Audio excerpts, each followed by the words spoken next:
Iran যুদ্ধ চলতে থাকলে কি মহাবিপদে পড়বে বাংলাদেশ? খেয়াল করে দেখুন, মধ্যপ্রাচ্যে যুদ্ধ বেঁধেছে, কিন্তু টান পড়ছে আমাদের পকেটে। যদিও বা যুদ্ধবিরতি শুরু হয়েছে, তবে প্রথম 12 ঘন্টার মধ্যে আবারও হামলার ঘটনায় এই বিরতির ভবিষ্যৎ নিয়ে তৈরি হয়েছে ধোঁয়াশা। হাজার মাইল দূরের একটা যুদ্ধ কিভাবে আপনার বাজারের হিসাব কিংবা বাইকের তেলের খরচ পাল্টে দিল?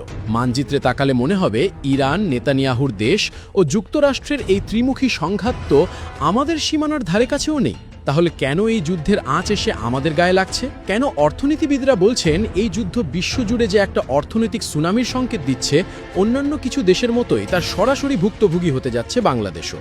আমাদের দেশের অর্থনীতির একটা বড় চালিকা শক্তি হলো জ্বালানি তেল, আর এই তেলের চাহিদার প্রায় 90% আসে মধ্যপ্রাচ্য থেকে।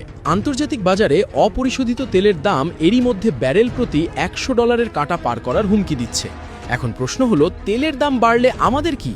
দেখুন, বিশ্ববাজারে তেলের দাম যদি ব্যারেল প্রতি মাত্র $10ও বাড়ে, তবে বাংলাদেশের মাসিক আমদানি বিল বাড়ে প্রায় $70 থেকে $80 মিলিয়ন।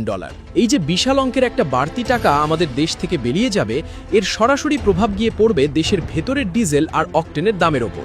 ইতিমধ্যে দেশের বিভিন্ন ফুয়েল পাম্পের দিকে তাকালেই পরিস্থিতি কিছুটা আঁচ করা যায়। পাম্পগুলোতে তেলের সাপ্লাই কমে যাওয়ায় ক্রেতাদের চাহিদা মেটানো সম্ভব হচ্ছে না। একটা বাইকে তেল নিতে গিয়ে মানুষকে ঘন্টার পর ঘন্টা লাইনে দাঁড়িয়ে থাকতে হচ্ছে। একদিকে গরম, অন্যদিকে দীর্ঘ সময় অপেক্ষার বিরক্তি।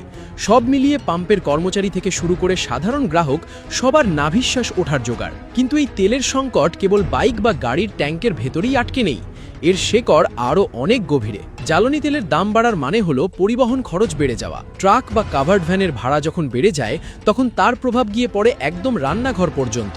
ধরুন, দেশের কোনো এক প্রত্যন্ত গ্রাম থেকে সবজি বোঝাই একটা ট্রাক ঢাকায় আসছে। পথে তেলের বাড়তি খরচের কারণে ট্রাকের ভাড়া বেড়ে গেল। এই বাড়তি ভাড়ার টাকাটা তো আর ট্রাকের মালিক নিজের পকেট থেকে দেবেন না, তিনি সেটা তুলবেন সবজির পাইকারি বিক্রেতার কাছ থেকে, পাইকারি বিক্রেতা তুলবেন খুচরা বিক্রেতার কাছ থেকে, আর খুচরা বিক্রেতা তুলবেন আপনার পকেট থেকে। এভাবেই একটা চেন রিয়াকশনের মতো নিত্য প্রয়োজনীয় প্রতিটি জিনিসের দাম হু হু করে বাড়তে থাকে। এখানেই শেষ নয়, জ্বালানি সংকটের আরেকটা বড় ধাক্কা আসে বিদ্যুৎ খাতে। আমাদের দেশের অনেক বিদ্যুৎ কেন্দ্রই তেলের উপর নির্ভরশীল। যখন তেলের দাম বাড়ে বা সাপ্লাই কমে যায়, তখন বিদ্যুৎ উৎপাদন ব্যাহত হতে বাধ্য। আর বিদ্যুৎ উৎপাদন কমলে আমাদের সেই পুরনো আতঙ্ক লোডশেডিং আবার ফিরে আসার প্রবল সম্ভাবনা তৈরি হয়। কলকারখানার উৎপাদন কমে যায়, ব্যবসায়ীদের খরচ বাড়ে, আর সেই খরচের বোঝাও শেষমেশ গিয়ে চাপে ওই সাধারণ মানুষের কাঁধেই। তবে পরিস্থিতি যে আরও কতটা ভয়াবহ হতে পারে তার একটা পরিষ্কার ধারণা দিয়েছেন খোদ ইরানের কর্তা ব্যক্তিরা। তারা এমন কিছু হুঁশিয়ারি দিয়েছেন যা শুনলে রীতিমতো ঘাম ছুটে যাওয়ার জোগাড়। কি বলেছেন তারা? কেন তাদের কথায় এই যুদ্ধ আরও দীর্ঘায়িত হওয়ার আভাস পাওয়া যাচ্ছে?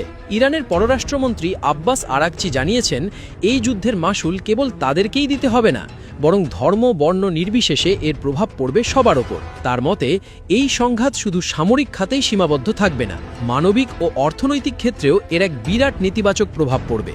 অন্যদিকে ইরানের আইআরজিসি প্রধান হোসেইন সালামির কণ্ঠে ছিল আরও কঠিন সুর। তিনি প্রতিপক্ষকে হুঁশিয়ার করে বলেছেন, সামান্য ভুল করলেই তাদের জন্য জাহান্নামের দরজা খুলে দেওয়া হবে।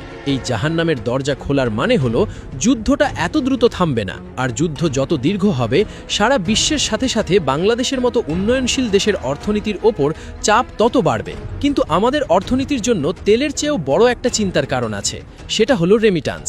মধ্যপ্রাচ্যের বিভিন্ন দেশে প্রায় 86 লাখ বাংলাদেশি কর্মী দিনরাত হাড়ভাঙা খাটুনি খেটে দেশে টাকা পাঠান। সৌদি আরব, কাতার, কুয়েট কিংবা দুবাই, অর্থাৎ সংযুক্ত আরব আমিরাত, এই দেশগুলোতে আমাদের প্রবাসীদের ঘামেই দেশের অর্থনীতির চাকা ঘোরে। এখন ইরান যুদ্ধ যদি সরাসরি মধ্যপ্রাচ্যের এই দেশগুলোতে চলমান নাও থাকে, তবুও পুরো অঞ্চলে একটা চরম অস্থিরতা তৈরি হবে, যেমনটা ইতিমধ্যে হয়ে চলেছে। আর কোনো অঞ্চলে অস্থিরতা দেখা দিলে সেখানে বিদেশি বিনিয়োগ কমে যায়, নতুন প্রজেক্ট বন্ধ হয়ে যায়। এর মানে হলো সেখানকার শ্রমবাজার সংকুচিত হয়ে আসা। যুদ্ধ দীর্ঘস্থায়ী হলে অনেক কোম্পানি বাধ্য হয়ে কর্মী ছাঁটাই করতে পারে। আমাদের এই লাখো প্রবাসী যদি চাকরি হারান বা তাদের আয় কমে যায়, তবে দেশে রেমিটান্স আসার পরিমাণ মারাত্মকভাবে কমে যাবে। আমাদের বৈদেশিক মুদ্রার রিজার্ভ এমনিতেই একটা চ্যালেঞ্জিং সময়ের মধ্য দিয়ে যাচ্ছে। তার উপর রেমিটান্সের এই প্রধান পাইপলাইন যদি কোনো কারণে বাধাগ্রস্ত হয়, তবে দেশের রিজার্ভে এক ভয়ঙ্কর টান পড়বে। তখন ডলারের বিপরীতে টাকার মান আরও পড়ে যাবে, আর টাকার মান কমলে বিদেশ থেকে যে কোনো জিনিস কিনতেই আমাদের আগের চেয়ে অনেক বেশি টাকা গুনতে হবে, যার চূড়ান্ত রূপ হলো লাগামহীন মূল্যস্ফীতি, যা সাধারণ মানুষের বেঁচে থাকার লড়াইকে আরও কঠিন করে তুলবে।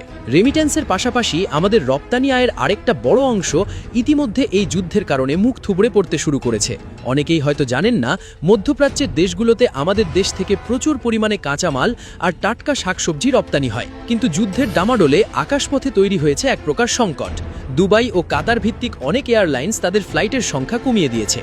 ফ্লাইট কমে যাওয়ায় দেশের ভেতর থেকে শাকসবজি আর কাঁচামাল বিদেশে পাঠানোর সুযোগ প্রায় তলানিতে এসে ঠেকেছে। পরিসংখ্যান বলছে, ফ্লাইট সংকটের কারণে দেশ থেকে এই কাঁচামাল আর সবজি রপ্তানি প্রায় ৮০% কমে গেছে। একটু হিসাব করলেই বুঝবেন পরিস্থিতি কতটা জটিল। একদিকে বিশ্ববাজারে জিনিসপত্রের দাম বাড়ায় আমাদের আমদানিতে খরচ বাড়ছে, আমাদের বেশি বেশি ডলার খরচ করতে হচ্ছে। অন্যদিকে রেমিটান্স আর রপ্তানি আয় কমে যাওয়ার ঝুঁকিতে আমাদের দেশে ডলার ঢোকার পথগুলো আস্তে আস্তে সরু হয়ে আসছে, অর্থাৎ আয় কমছে আর ব্যয় বাড়ছে। অর্থনীতির হিসাবে এর চেয়ে ভয়ঙ্কর পরিস্থিতি আর হতে পারে না। অর্থনীতিবিদরা পরিষ্কারভাবেই বলছেন, এই যুদ্ধ আমাদের জন্য একটা কস্ট পুশ ইনফ্লেশন বা উৎপাদন ব্যয়জনিত মূল্যস্ফীতি ডেকে আনছে। কৃষকের মাঠে দেওয়া সারের কাঁচামাল থেকে শুরু করে প্রতিদিনের খাবার টেবিলের আমদানি করা পণ্য, সব কিছুর দাম যখন একসাথে বাড়তে শুরু করবে, তখন মধ্যবিত্ত আর নিম্ন আয়ের মানুষের জীবনে নাভিশ্বাস উঠবে। আয়ের সাথে ব্যয়ের হিসাব মেলাতে গিয়ে সাধারণ মানুষকে মাসের মাঝপথেই খাবি খেতে হবে। এখন সবচেয়ে বড় প্রশ্ন হলো, এই পরিস্থিতি থেকে কি বাংলাদেশের বাঁচার কোনো উপায় আছে? ইরান যুদ্ধ যদি সত্যি পুরো মধ্যপ্রাচ্যকে গ্রাস করে নেয়, তবে আমাদের মতো দেশগুলোর আসলে খুব বেশি কিছু করার থাকে না, কারণ বিশ্বায়নের এই যুগে কেউ আর একা নয়। একজনের ঘরে আগুন লাগলে প্রতিবেশীর গায়েও সেই আঁচ লাগে।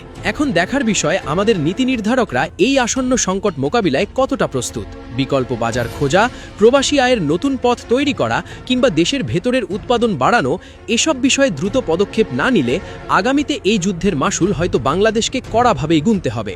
সুদূর পশ্চিম আর মধ্যপ্রাচ্যের কাননের গর্জন আমাদের সাধারণ মানুষের জীবনের শান্তি কতটা কেড়ে নেয়, সেটাই এখন সবচেয়ে বড় উদ্বেগের বিষয়। ইরান সংঘাতের এই পুরো বিষয়টা নিয়ে আপনাদের কি মনে হয়? এই বিশ্ব পরিস্থিতির মাঝে দাঁড়িয়ে আমাদের দেশের অর্থনীতি কি পারবে এই ধাক্কা সামলে নিতে, নাকি সাধারণ মানুষকেই শেষ পর্যন্ত এই ত্রিমুখী যুদ্ধের আসল মূল্য চোকাতে হবে? আপনাদের মূল্যবান মতামত বা চিন্তাগুলো জানিয়ে দিন আমাদের কমেন্ট সেকশনে।